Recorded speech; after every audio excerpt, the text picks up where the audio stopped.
Xena et Lina, en partenariat avec France Info et l'Obs, présentent l'info dans le rétro. Vive la France!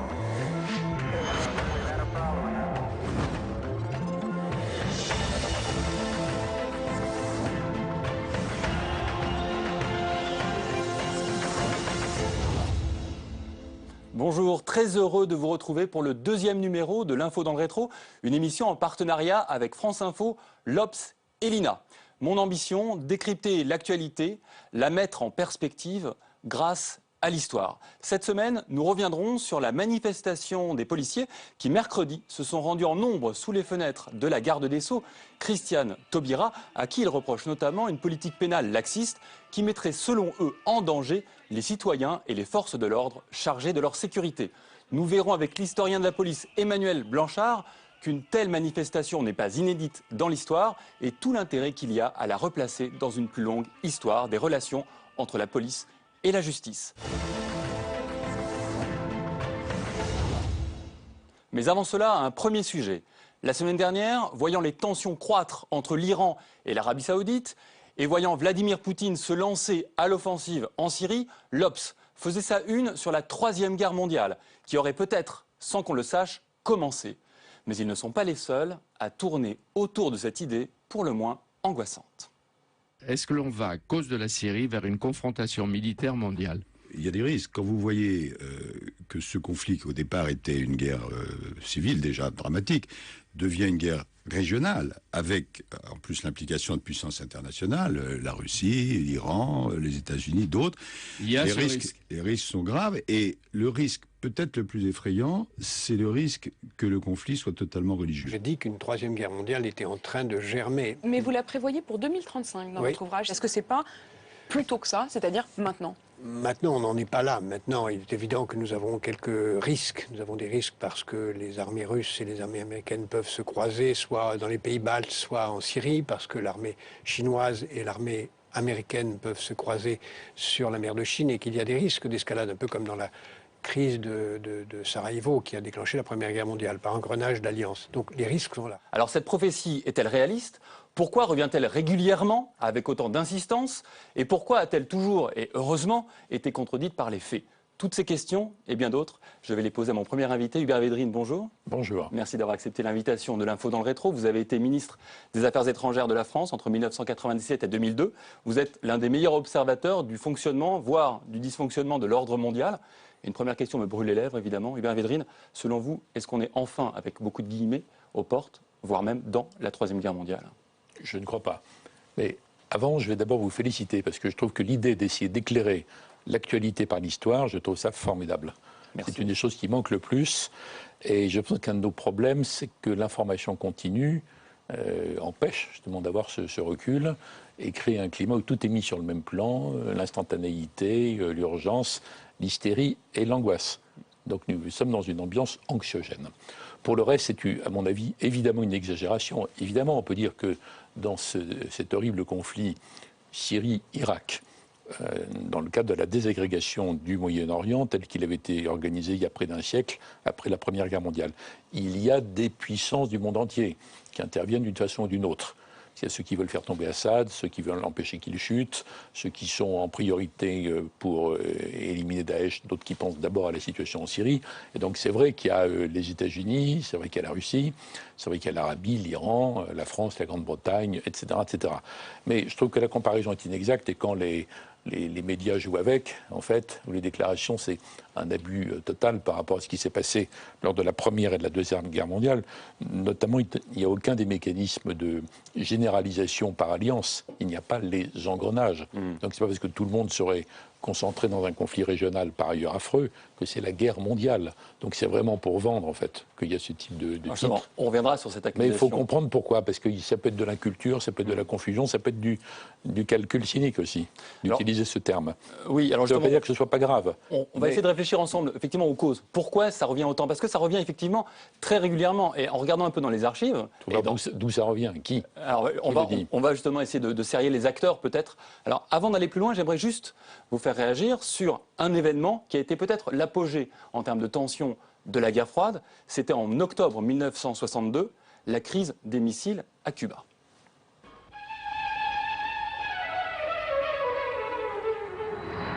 Le monde a vécu une semaine dramatique. En mission de surveillance au-dessus de Cuba, les avions U-2 américains photographiaient la construction et l'établissement de rampes de lancement de fusées dont l'existence ne pouvait plus passer pour une mesure défensive. Or, Cuba n'étant qu'à 200 km, les côtes américaines jusqu'à New York étaient tenues sous le feu des fusées à courte portée, tandis que les engins à moyenne portée menaçaient les 2/3 des territoires des États-Unis. Ces photographies allaient déclencher l'alerte.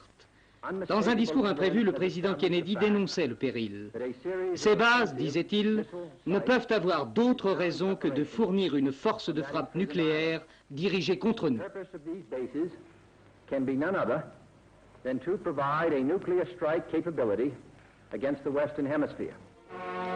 Il lançait en même temps le poids de la flotte américaine dans la balance en décrétant le blocus pour tout équipement militaire offensif à destination de Cuba.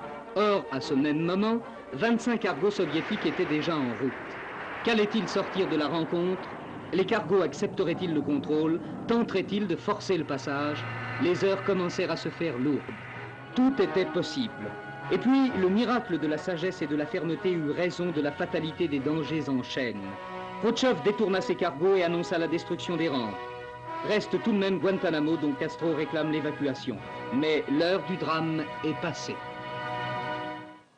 Le miracle de la sagesse et de la fermeté, est-ce que c'est une clé pour éviter une troisième guerre mondiale? Si on croit qu'on est au bord d'eux, ce qui n'est pas mon cas. C'est assez, la situation dans le monde est assez sérieuse pour qu'on n'en rajoute pas, à mon avis. Sur un plan historique, il faudrait rappeler que l'installation des missiles à Cuba par les soviétiques faisait suite à l'installation de missiles nucléaires en Turquie par les Américains. Des missiles Thor qui pouvaient toucher Moscou. Ça, on ne le rappelle jamais, bon, c'est bon de l'avoir en tête. Mais ce qui est frappant...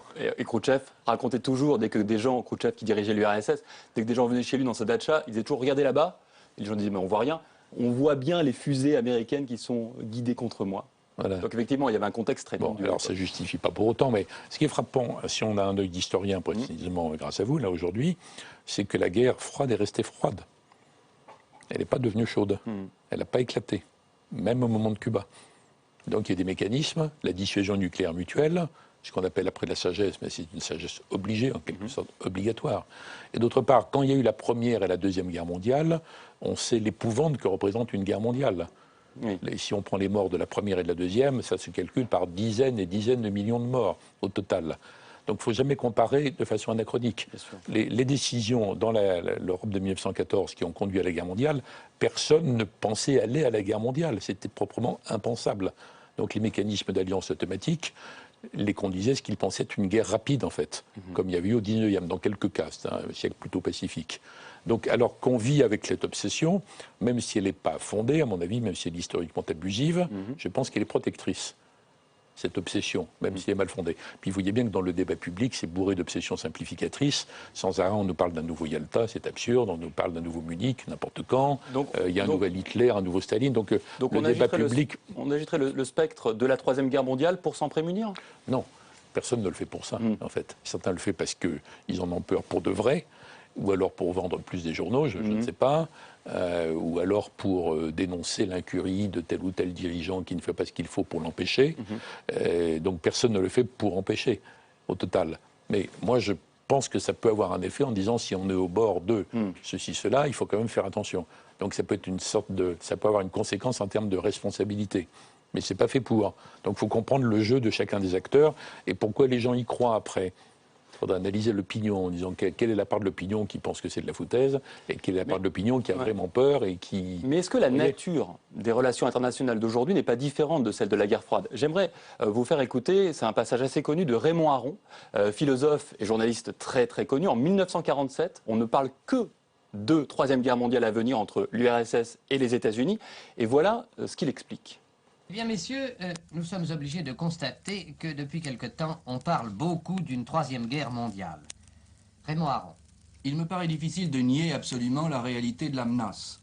Le fond du problème, c'est une impossibilité que je crois radicale d'entente entre les grandes puissances. Et en ce sens, je dis volontiers que la paix est impossible. Mais d'un autre côté, j'ajoute, je crois la guerre imminente improbable, je crois la tension destinée à durer. Je ne crois pas à cette tension destinée à se transformer dans un bref avenir en une guerre atomique. C'est très intelligent, c'est remarquable. Il dit ça au tout début de la vraie guerre froide, c'est-à-dire le moment où l'Union soviétique commence à s'équiper de missiles nucléaires intercontinentaux, en tout cas de bombardiers avant, et commence à pouvoir toucher le territoire américain, ce qui est tout à fait insupportable pour les Américains. On est au début.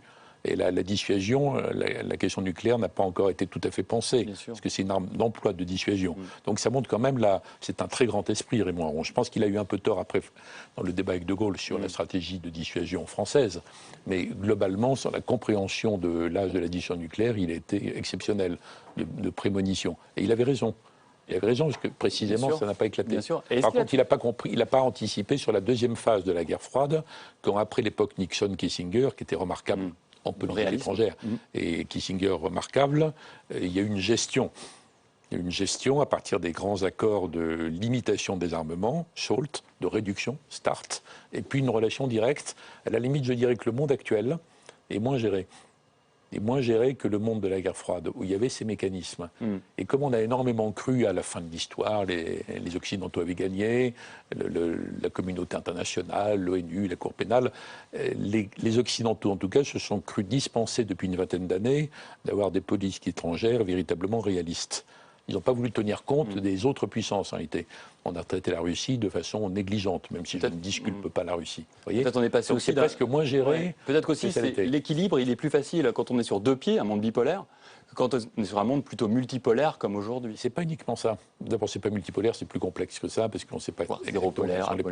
Non, c'est pas zéro polaire non plus. Il y a les États-Unis, il y a la Chine quand même. C'est complexe. C'est un système méta instable, semi-chaotique, on va dire. Mais non, je c'est inquiétant parce que. Non, c'est pas la guerre. Ça nourrit pas la thèse d'une troisième guerre mondiale, ça ? Non, parce que le système chaotique n'est pas forcément. C'est l'instabilité, l'imprévisibilité. C'est pas forcément la guerre. La guerre découle plutôt d'engagements formels précis avec des alliances automatiques dans lesquelles il n'y a pas de coupe-feu, etc. C'est autre chose. Ça. Non, ce qui me frappe, c'est plutôt le fait qu'on n'arrive pas à embrasser justement l'ensemble des mécanismes en confrontation entre eux et qu'on n'a plus les mécanismes de discussion, par exemple, entre la Russie et Washington. On a dit récemment, quand Obama et Poutine se sont rencontrés à New York, qu'ils ne s'étaient pas parlé depuis presque 2 ans. Ça ne serait jamais arrivé dans la guerre froide, deuxième partie, ça. Bien sûr. Et pourquoi ? On s'est cru dispensé. L'Occident a cru avoir gagné après la fin de l'Union soviétique, et il suffisait de mettre en avant nos valeurs occidentales universelles, nos principes, etc. Et voilà, c'est tout. On est obligé de refaire aujourd'hui, maintenant, des vraies relations internationales, des vraies politiques étrangères qui doivent forcément partir de la réalité. Et si on veut défendre nos valeurs, il faut partir de la réalité. Donc, si je vous suis bien, le spectre d'une troisième guerre mondiale, c'est une distorsion de la réalité que vous avez d'abord évoquée comme étant essentiellement médiatique. Mais ce spectre, il est aussi utilisé par des politiques à des fins politiques. Alors j'aimerais vous faire écouter Jean-Marie Le Pen. On est en février 1980 sur Antenne 2 dans un journal présenté par Gérard Roltz. J'avertis la France que la troisième guerre mondiale est commencée et qu'on ne peut pas rester à l'écart de la vie politique. Il faut que les Français, et en particulier que les Français nationaux, patriotes, se mobilisent s'ils veulent faire entendre leur voix et influer sur les destins du pays. Je pense que la France n'est pas du tout défendue contre les dangers de guerre qui la menacent, ni contre les dangers de subversion. Je pense que la politique atomique est tout à fait insuffisante pour garantir les Français et que si la guerre atomique n'a pas lieu, ce que je souhaite, il est très possible au contraire qu'on ait affaire à une invasion classique, qu'elle soit militaire ou qu'elle soit comme l'immigration purement civile, les résultats étant les mêmes, c'est que les Français perdraient la liberté de gouverner chez eux. Donc les faux prophètes, c'est pas que 82. C'est pas que 82, c'est pas que les journaux, ça peut aussi être des politiques. Oui, on vient d'entendre Jean-Marie Le Pen. Bien sûr. Mais il est obsédé par la question soviétique. Il parle un peu d'immigration à la fin, mais surtout la question soviétique. Ouais. Non, mais c'est ça. Ouais. Et on est dans la période de la guerre froide, où François Mitterrand est président, et est un exemple de fermeté dans l'affaire des euromissiles. Je ne sais pas si vous vous rappelez de la formule extraordinaire de Mitterrand. Les pacifistes sont à l'ouest, mais les missiles sont à l'est par rapport à ça. Et c'est un bras de fer qui a été gagné. Donc c'est complètement absurde de dire ça. À l'époque, en plus, c'est doublement absurde de ce qu'il annonce en 82. Ça a déjà commencé. Quant à la question de l'immigration, c'est encore tout à fait autre chose. Les mouvements migratoires qui sont très importants, très nombreux, dans le monde entier d'ailleurs. Mais on sent bien beaucoup plus important en Afrique d'ailleurs qu'en Europe, que les gens mélangent avec l'affaire de l'asile. Enfin, il y a un méli-mélo effrayant. Et il faudrait clarifier tout ça, là on n'a pas le temps. Mais on sent bien qu'on est, nous, occidentaux, à ce point traumatisés par les deux guerres mondiales que la simple évocation d'une troisième guerre mondiale a une fonction extrêmement forte. Vous évoquiez tout à l'heure que c'est une fonction peut-être protectrice, mais ça peut aussi avoir une fonction politique. Au bout du compte. Ça peut protéger si ça fait vraiment peur et qu'on se dit attention de ne jamais prendre de décision qui puisse conduire à... Même si c'est un excès de précaution, pourquoi pas? Mais évidemment, lui, il fait ça pour qu'on vote pour lui. Oui. C'est vraiment de la démagogie tout à fait élémentaire. Mais il n'y a pas que lui. Par exemple, Ronald Reagan, en mars 1983, ce n'est pas un contexte particulièrement tendu avec les soviétiques. Il va faire un grand discours où il évoque l'empire du mal, l'Armageddon, l'apocalypse, la fin du monde. Et 2 semaines plus tard, il vend, entre guillemets, aux Américains sa politique de guerre des étoiles, censée protéger les États-Unis de toute guerre atomique, de toute attaque atomique venant de Moscou. Donc il n'y a pas que Le Pen, il y a aussi dans la grande géopolitique, parce que Le Pen en 82, ce n'est pas de la grande géopolitique, mais Ronald Reagan s'en est, un usage vraiment géopolitique et politique de la peur. Mais Reagan, ce n'est pas l'invocation de la guerre mondiale. Reagan, il pense qu'à l'époque, son but, c'est de faire tomber l'URSS. Alors, quand on revient à Reagan, c'est pour mettre à bas le système soviétique. Et deuxièmement, il a une autre idée, c'est qu'il croit, ce que lui ont dit un certain nombre d'amis à lui, qu'il est possible de remplacer la dissuasion nucléaire américaine par un bouclier protecteur, ce qui serait moralement plus sympathique, d'assurer la sécurité sans avoir à menacer les autres d'être anéantis. Bon, on voit très bien des dizaines d'années après que c'est toujours pas possible, en fait, techniquement et scientifiquement, mais Reagan y croit beaucoup. Donc il y a une partie de son discours qui est de dire, pour échapper à la menace de l'anéantissement mutuel, il faut qu'on ait ce système qu'on appelle improprement la guerre des étoiles, parce que dans son esprit, c'est la paix par les étoiles. Donc c'est un peu autre chose que l'invocation un peu démago, un peu facile reste quand même une de illusion. la guerre mondiale. Reste une illusion. Et on l'a vu, la Troisième Guerre mondiale, donc avec l'ambiance, avec la profondeur de champ historique, prend effectivement une autre dimension que uniquement une d'un journal, et tant mieux. Merci Hubert Védrine. Votre dernier livre, je le cite, la nouvelle édition totalement refondue de votre Atlas du monde global, coécrit avec Pascal Boniface aux éditions Armand Collin et Fayard. Merci beaucoup d'avoir été... Et un très bon cartographe. Et un très bon cartographe, c'est important pour un atlas, en effet. Merci beaucoup Hubert Védrine.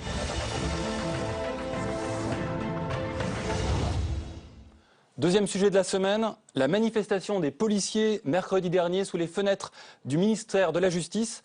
Un reportage de Pauline Dame. Paris, Lille, Strasbourg ou encore Bordeaux. Cet après-midi, ils étaient des milliers rassemblés jusque sous les fenêtres du ministère de la Justice pour manifester leur ras-le-bol.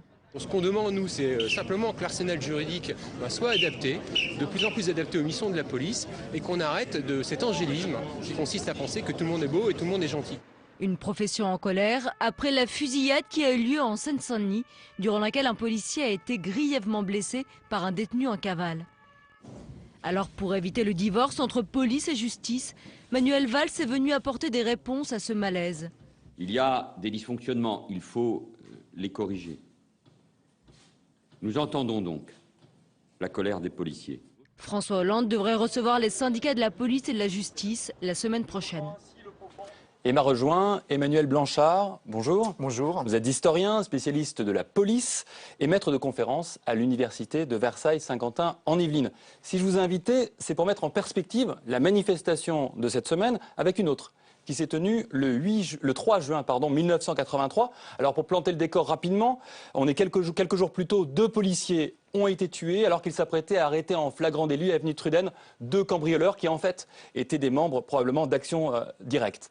Le matin du 3 juin, en présence du ministre Gaston Defferre, ministre de l'Intérieur, la Nation rend un hommage solennel aux 2 policiers devant 2000 de leurs collègues dans la cour de la préfecture de police de Paris. La suite de la journée, on va le voir, sera moins calme. Démission ! Démission ! Démission ! Démission ! Démission !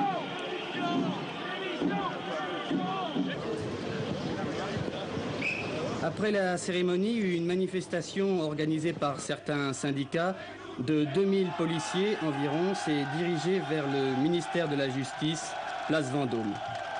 Théâtre d'un face-à-face paradoxal.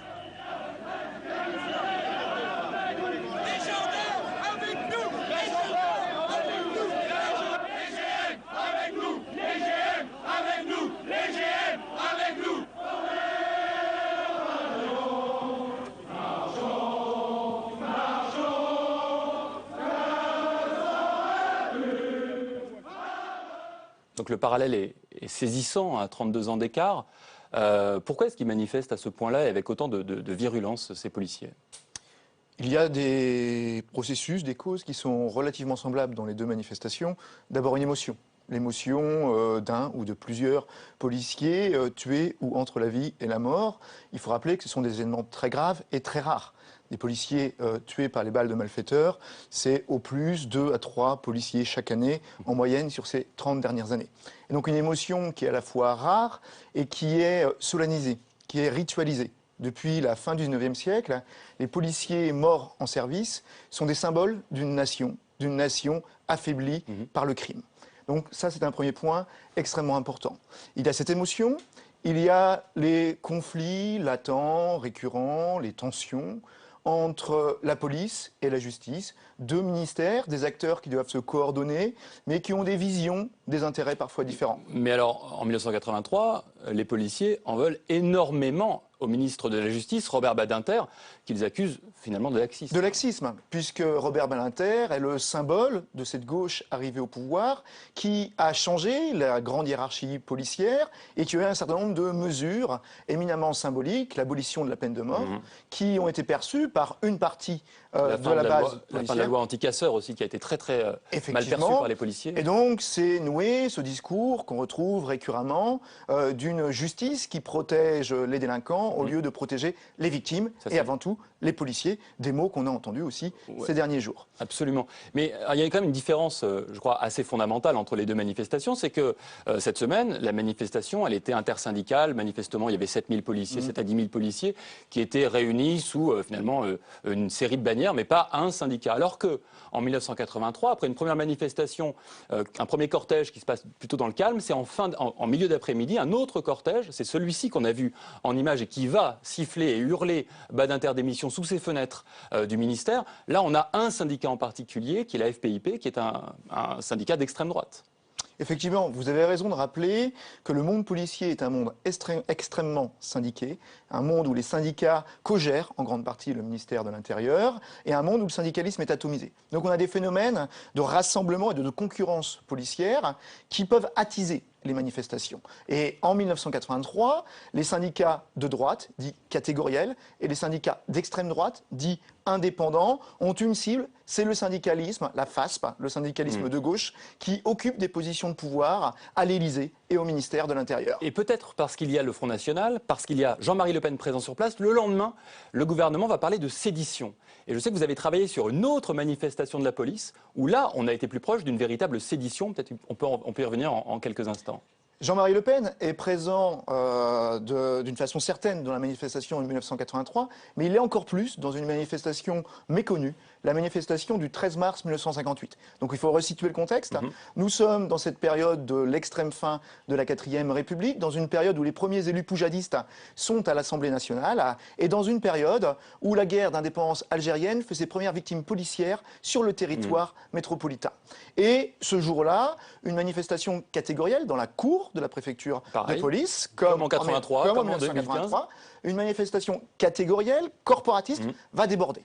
Elle va déborder alors que le syndicat majoritaire, le SGP, le syndicat des gardiens de la paix, plutôt catégorisé à gauche, mais avant tout hégémonique, est débordé par d'autres membres indépendants, encore une fois on trouve ces indépendants, proches des poujadistes et de l'extrême droite, de Dide, Jean Dide, un ancien policier, et de Jean-Marie Le Pen. Ils vont marcher sur l'Assemblée nationale. Ah oui, alors, sur l'Assemblée nationale, c'est pas le ministère. Là, on est effectivement dans une logique de sédition, presque de coup d'État, en tout cas de crainte de coup d'État. Les manifestations de 2015, 1983 et 1958, ici on a des tensions qui sont beaucoup plus fortes en 1983 qu'en 2015 et qui sont encore beaucoup plus fortes en 1958 qu'en 1983. On a une manifestation qui est une manifestation anti-parlementaire, où des slogans antisémites sont clamés. Ah oui. Les policiers, excusez-moi, proclament les députés à la scène.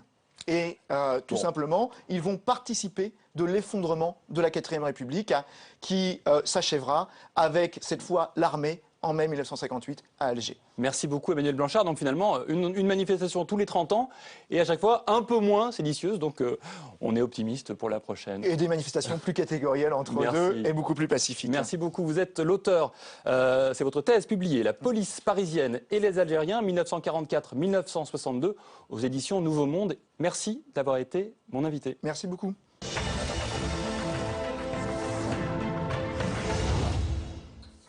Et pour finir, un peu de lecture pour le week-end. J'ai choisi cette semaine le numéro spécial de l'excellente revue L'Histoire. Ce numéro qui vient de sortir est consacré au Proche-Orient. Alors le titre, je l'aime pas du tout parce qu'on a l'impression qu'on est passé d'un Proche-Orient qui était l'inventeur de l'écriture sous Sumer jusqu'à la destruction de la culture sous Daesh. C'est très très décliniste. En réalité, l'intérieur est plus intéressant. Notamment, j'attire votre attention sur un article d'Henri Laurence, le grand historien, le meilleur historien probablement du Proche-Orient en France, qui s'intéresse au grand partage qu'on a évoqué un petit peu avec Hubert Védrine en début d'émission. Le grand partage du Proche-Orient et ce que Henri Laurence nous raconte, et c'est bien dans l'esprit de l'info dans le rétro, il finit ces mots, ironique résurgence d'une histoire que l'on cherche à nier. Donc je vous laisse découvrir cela. Voilà, c'est ainsi que s'achève ce deuxième numéro de l'info dans le rétro. Je vous retrouve personnellement tous les matins à 8h53 du lundi au vendredi sur Histoire d'Info. Allez, à bientôt. Vive la France!